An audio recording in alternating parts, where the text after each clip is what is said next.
Chunya go ni Nyasaye mar tego erokamano momiya ng'wono mondo ayudra e Lolwe television.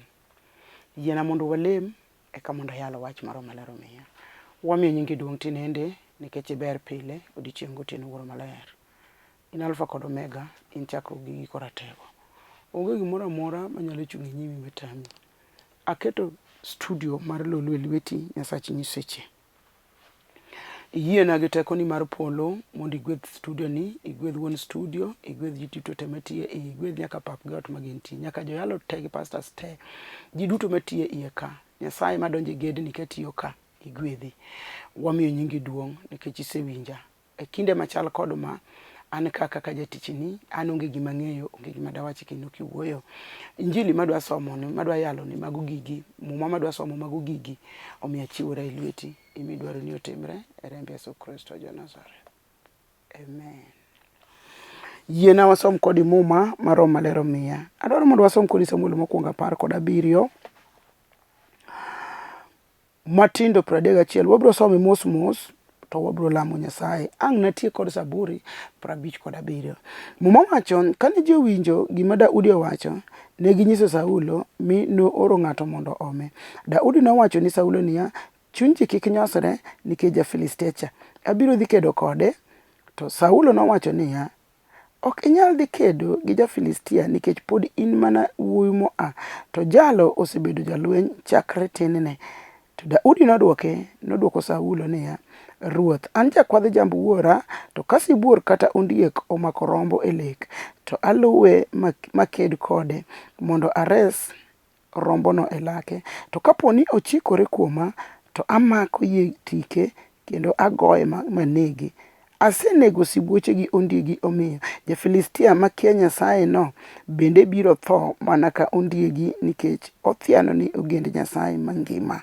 Daudi nomedo wacho niya, Ruoth Nyasaye moseresa e kok sibuoche kendo e kok ondiegi biro resa e lwet ja-Filistia bende. Saulo nowacho ni Daudi niya, aradhiyo kendo Ruoth Nyasaye obed kodi.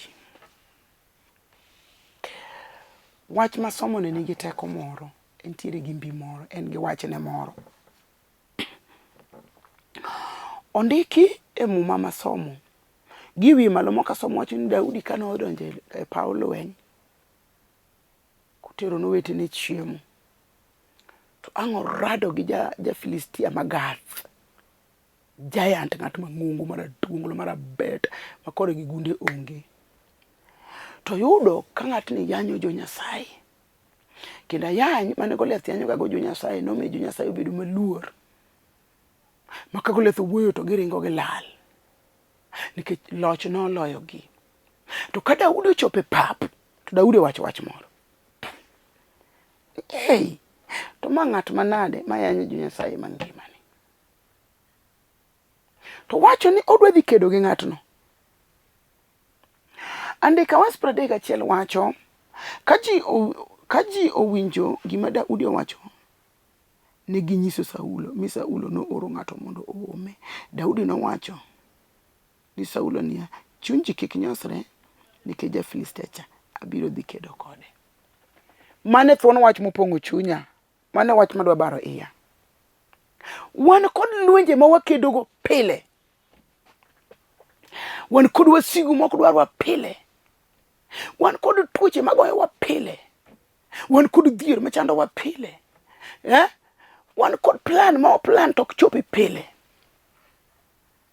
Ane bende Roho Maler gi Nyasaye wuoro, Nyasaye wuowi ora ka mondo awach ne dichuo moro gi dhako moro, mondo awach ne anyuola moro, mondo awach ne dala moro, mondo awach ne oganda moro, mondo awach nyathi moro, mondo awuo kod chi liel moro, mondo awuo gi nyathi kich moro. Roho Maler ora ka gi Nyasaye wuoro gi Nyasaye wuowi ni chunyi kik nyosre kuom chandruoge duto miseromogo. Kiki. Hallelujah. Daudi nowacho ni Saulo niya, chunyi kik nyosre nikech ja-Filistia cha, abiro dhi kedo kode. Nyaka sama koro Roho Maler omiya wach mondo wach kodi ni, nitie kama chunyi osenyosore. En adier ni wan gi nyiri ma ikgi ng'eny to pok odhi tedo. Chunyi osenyosore moko ni an afadhali ang'iew lo ayudo chuo nyuol koda to ang'iew lo adagi nyathina. Yani nyiso ni gik mowacho go nyiso ni chunyi onyosore. Chunyi onyosore. Wan gi chuo mapok nokendo kata ka nosekendo to monde dhi adhiya. Chunyi onyosore ni afadhali oter kata donje kong'o nikech chunyi onyosore nikech geno rumo. Daudi wacho ni Saulo ruoth, chuny jo-Israel kik nyosre. Wan gi nyithindo ma kuma giyude fi onge. Wan gi nyithi kich misando kendo imayo gigegi. Wan gi mond liete manyuol ogwe oko. Wan kod ji modhier ma ji ochayo. Ane ka mondo aler maber sani ka romo lero chuna. Kik chunyi nyosre. Pod nitie geno, Nyasachwa moro nitie.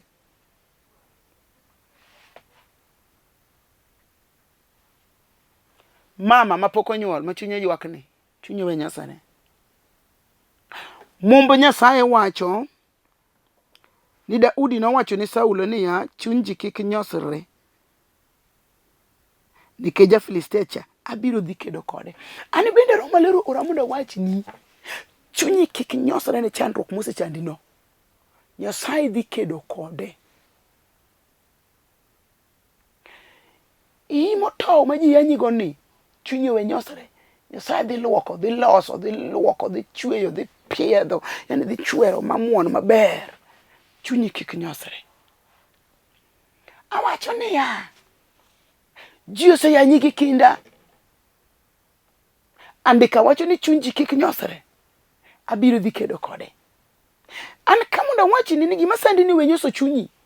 Nyasaye mayalo sani biro dhi kedo gi gima sandi no. Chunyi kik nyosre.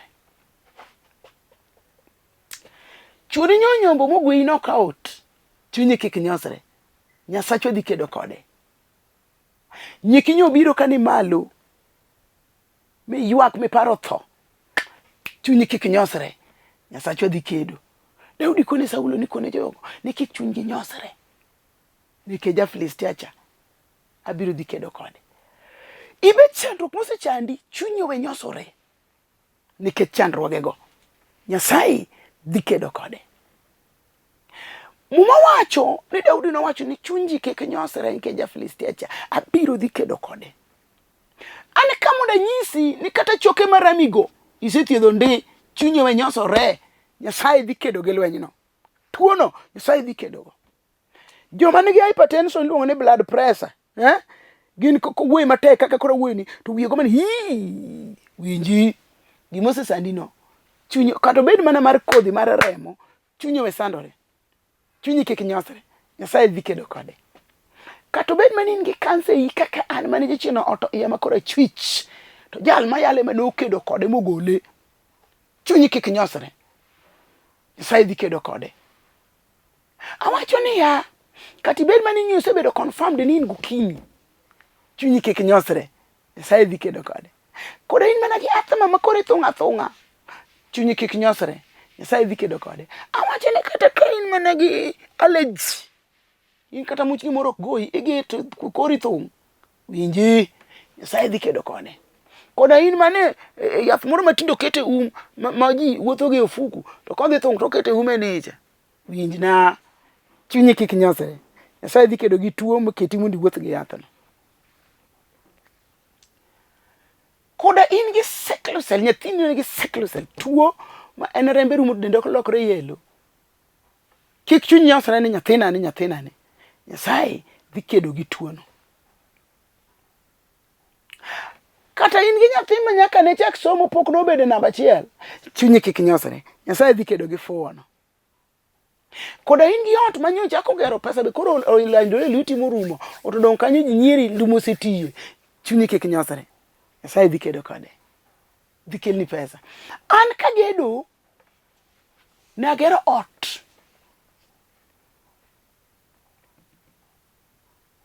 Mutiko higa 1. Koth goye, gik moko tiye iye, chuodho nie iye, ma jogweng' wuoye higa dweche 12. Pesa onge, yo lorore. Kuma pesa ai onge, mondo tiego oda. To wach mayalo ni ema no yaw na yo. Na yuak, kamoro mora mawuotho to wuo gi Nyasaye. Anatiyo tich lemo makata ne mitoka to wuo gi Nyasaye. Chunya ne ok onyosre. Daudi owacho ni Kik Chunyi Nyosre nikech ja-Filistia cha adhi kedo kode. Ane kamunda wach ni Nyasaye manokedo gi chunje mag dhier, mag mifwadhi, mag mikolo, mag misiko, mag dok chien. Mane tamo oda ni ok ger rum. Chunya Nyasaye nokwera ni Kik Nyosre mowuoyo gi jati Nyasaye Ismael Ouko. Nyasaye koni dhi koni Nereah no we ywak. Ochiwna odno wena. No seketo tijine lweta. Owena tijina no katim part A tawe part B. Atimo both parts. Chunji Kik Nyosre. Nyasaye dhi kedo gi lweny mani nyimi no. Nyasaye manyalo wuoya. Nyasaye mano wuoyo gi Daudi. Daudi kia kumodwa yudo gi lweny. Ok adier. En nyathi ma kore kama kada ruoth marito piny ko nin kore kia. Nyathi ma potin ma pod kore ka a. To jal mido dhi kedo goni se kedo lweny nyako ai rawera. En bende Nyasaye okete mondo kor wach.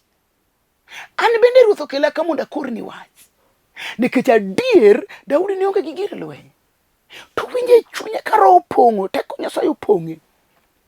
Ni kone jogo Kik Chunyi Nyosre, abiro dhi kedo gi ja-Filistiano. Nyaka sama wuoyo kodi ni pesa onge ni, olal. Geno ni orumo, ma chunye nyosore. Chunye we nyosore. Sa dhi kedo ni lweny no. Samoro kayalo ka sane to in gi dweche 12. Chunye se nyosore, chunye we nyosore. Sa dhi kedo ni lweny no. Samoro sama wuoyo ni nitie ng'ato osiptal. Mano so yudi ni corona. Osoy ICU. Gidala gi chunyi ose nyosore ni ma onge. Chunyi we nyosore. Nyasaye dhi krado kod gima sande no. Oko Daudi no wacho ni Saulo niya, chunji Kik Nyosre nikech ja-Filistia cha abiro dhi kedo kode. To Saulo no wacho niya, ok inyal dhi kedo gi ja-Filistia nikech pod in mana wuowi ma a. To jalo osebedo jalweny chakre tinene. To Daudi nodwoko Saulo niya, ruoth, an jakwadho jamb wuora, to kasi buor kata untiek omako rombo e lek. To aluwe makedo kode mondo ares rombono e lake.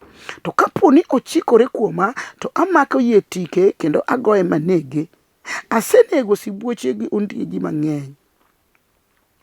Omiyo ja-Filistia makia Nyasaye no bende biro tho mana ka ondiegigo, nikech othiano ni ogend Nyasaye mangima.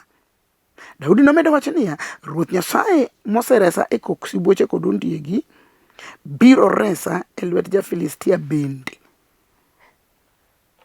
Winji, ka Daudi osewacho ni jo-Israel kik chunygi ya nikech ja-Filistiano obiro dhi kedo kode.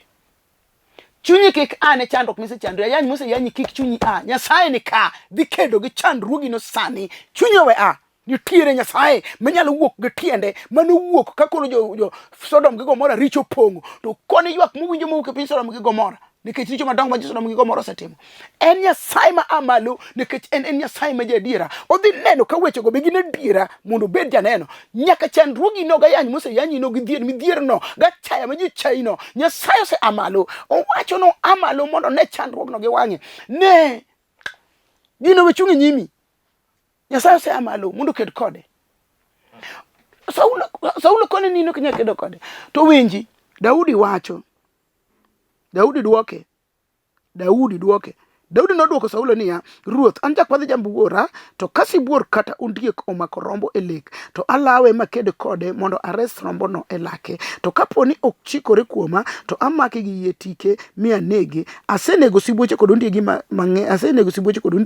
omiyo ja-Filistia makia Nyasaye no bende biro tho mana ka ondiegigo, nikech othiano ni ogend Nyasaye mangima. Daudi nomedo wacho niya, ruoth Nyasaye moseresa e kok sibuoche kendo e kok ondiegi biro resa e lwet ja-Filistia ni bende.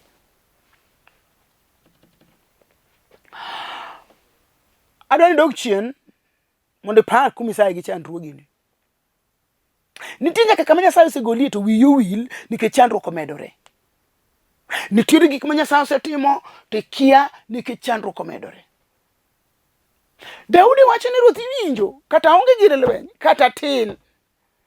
Awacho ni kata kia Nyasaye dhi kaka juoga. Nyasaye osebiro mondo konyi sani. Koni dhi kaka jokoro jombofwa. Jojwa gik moko. To Nyasaye osebiro mondo konyi sani nikech osetem gi kinda to kosetimore. Daudi wacho ni kata tin kamano to an akwayo ga jambo wuora.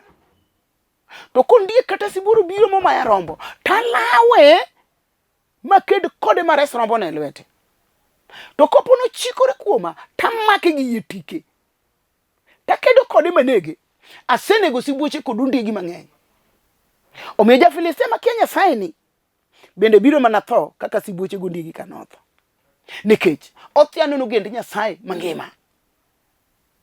Nyasaye moseresa e lwet undigi kod sibuoche biro resa e lwet ja-Filistia ni. Ane kamo na wach ni duond Roho Maler. Nyasaye mosemi chopo 2021 dire si e lwet wasiki.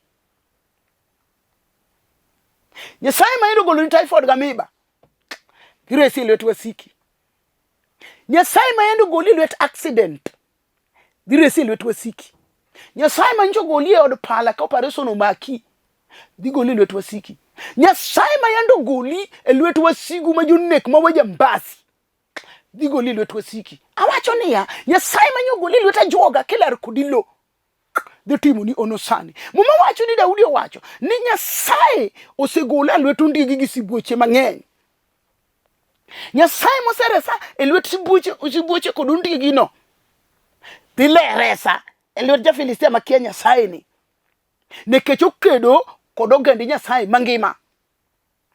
Jachien mosechieni no obedi jini moloki Nyasacha dhi goli e lwete sani. Ubeni ng'ato nyosi kungi mo wacho ni ok nyalre onge. Kame mako no onge. An kamonda koni makama kaka memako ni kindigi Nyasaye. Nyasaye dhi goli e lwet wasiki sani. Mane jal manyocho gola lwet wasika kidwano ng'ad ng'uta oko. Sorry. Mane jal manyocho gola lwet wasika kidwano lal koda miro. Jal ma wuoyo kuome ang'eye no golo jo-Israel e lwet jo-Filistia. Wuoyo kuom jal mang'eyo musegola lwet tho ka tho madhi e pinje motho to duoga ka ngima. Wuoyo kuom jal mang'eyo mabiro resi sani. Jal mano dada e lwet wasigu mano oto yaba kora chwich duogo ka ngima. Wuoyo kuom jal mang'eyo jal mano maka juoga onega juoga ko biro nega. Wuoyo kuom jal mang'eyo obiro resi sani. Chunye Nyosre. Mane jal mano mako na jajuok mobiro mono kelna olok na jachien mochung kase park e dalana.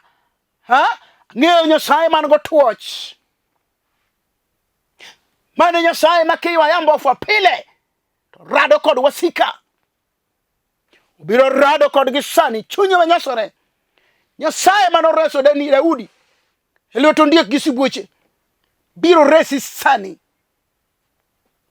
Wuo kuom jal mang'eyo. Jal mokawo picha no tere piny Amerika ka antane Kenya ta keno tero. Jal ma wuoyo kuome nigi teko mar timo onigira nyisi. Mane jal maseneno ka pudhe change nyime. Jal maseneno ka kuom ringo wuok e nyime. Jal maseneno ka joneki ni change nyime.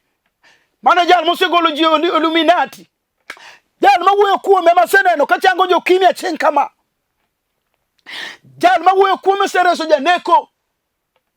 Wuoyo kuom jal mang'eyo ma Daudi no ng'eyo. Daudi no wuoyo moko nine. Chunye Kik Nyosre. Nikech ja-Filistia makia Nyasaye. Chunye Nyosre no kimi momaki. Samoro no maki kikia Nyasaye. Chunye Nyosre ne presa mamuojo wi pile pile. Samoro no maki kikia Nyasaye. Awacho ni chunye Nyosre. Nekech tuo marach mar kansa ma jachien orwaki ino. Abiro dhi rado kode. Nyasaye biro dhi rado gi chandruogi no sani. Wuoyo gi Nyasaye mang'eyo. Jal ma wasika osegoso rute nyimgi. Ma winjo gi ita. Ka jasika wacho niya, asetemo ndito loche moloya. Da beri kama nyalo tere wach da tero. An ne ok aduoke. Na wache chunya. Okia kama nyalo tere wach. Anang'eyo kama tere wach. Atere musalaba Kalvari. Atero kuom nying moloyo nying duto. Mane kama ka wacho moko koda wacho moko matek. Taringa tere wach. Nikech kanyo e kama teko wanitie. Kanyo e kama konyruok wanitie. Muma wacho ni Daudo wacho ni Nyasaye oserese kokondiegi kod sibuoche mang'eny. Omiyo ja-Filistia makia Nyasaye matiano ne jo Nyasaye ni. Bende biro mana tho kaka sibuoche gondiegi osetho. Jal masandino.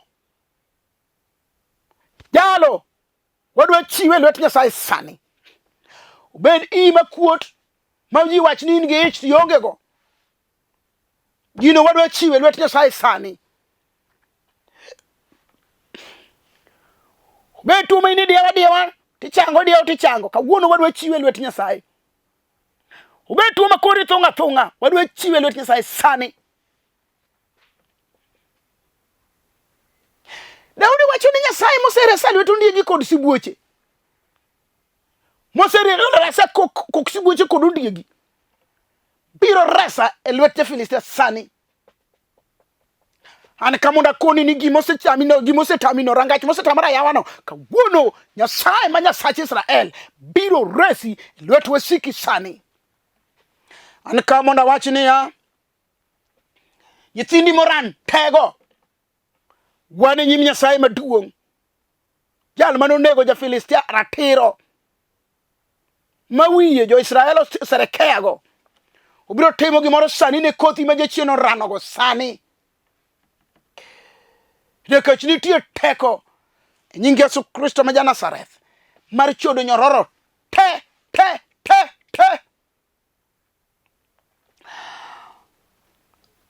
Awacho ni kata obed tho mowuok piny. To kawuono nitie jal manochier moloyo tho, chunge wi tho monyono gi tiendene. Mopenjo tho ne tho koro ere tekoni. Mane jal ma waduoyo go sani ka sa oromo to wabiro wuoyo kode. Ibiro mako TV no sami winjago ni. Tibiro neno gik madongo nikech awinjo muche, awinjo tekone, awinjo mbine, awinjo lochne, biro wuok matek. To biro konyi e TV kanyo. Muma wacho ni no wacho no biro dhi kedo kodgi nikech Nyasaye moseresa lwet ondiegi biro resa lwet ja-Filistia. Ben gi kamoro midwaro mondo Nyasaye oresi e lwet ja-Filistia mosesandi.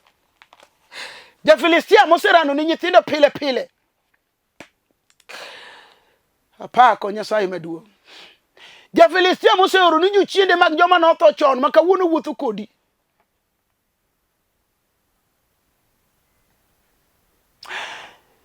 Ja-Filistia moseoro ni jochiende ma samoro igori mana kendi jineni kaka igori tino kine.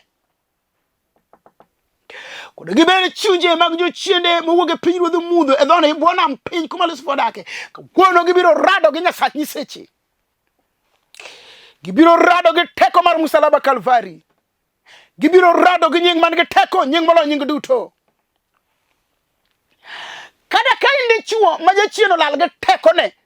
Daudi wacho ni Nyasaye manoseresa lwet kokwasigu biro resa sani. Ane kamonda nyisi ni teko ni ma jachien osekao. Nyasacha malamo ni. Nyasacha manye teko ne. Nyasacha manochiera dier joma tho. Nyasacha manochanga. Nyasacha manonego na joga. Nyasacha manotimo na ono biro timo ni sani. Entie mondo tim. Teko ni mande choka wono duoga dier kum nying man ge teko nying Yesu Kristo ma ja-Nazareth. Isu sandore ge lolo madhako se yanyi. Teko ni tie ka. Nyasaye ni ge teko. Winji dhako. Chuori machodo baro gogi oko. Mainune ni kataka ni. Kabuono Nyasaye. Mano kedo ni Daudi gi ja-Filistia. Mano kedo ne Daudi gi sibuoche kod ondiegi. Dwa kedo ne odi sani. Dwa kedo ne kende ni sani. Dwa kedo ne kothi sani. Dwa kedo kum chuori sani. Dwa kedo kum chiegi sani. Nikech teko ma Yesu nigo oloyo chunje te. onge gima biro chunge nyim Nyasaye matamre mokolo. Ibiro loye sani kum teko mar nying Yesu Kristo ma Nazareth. Kata bed chunje mag Illuminati mimi ya nyithindi skunde kawuono teko Yesu dhi rado kode. Tuoche te ma Satano kelo teko Yesu dhi rado. Alemo kodi.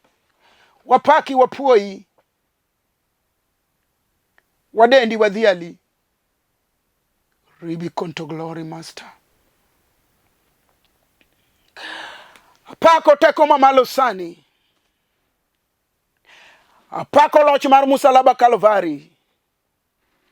Apako nying maduong' moloyo nying te.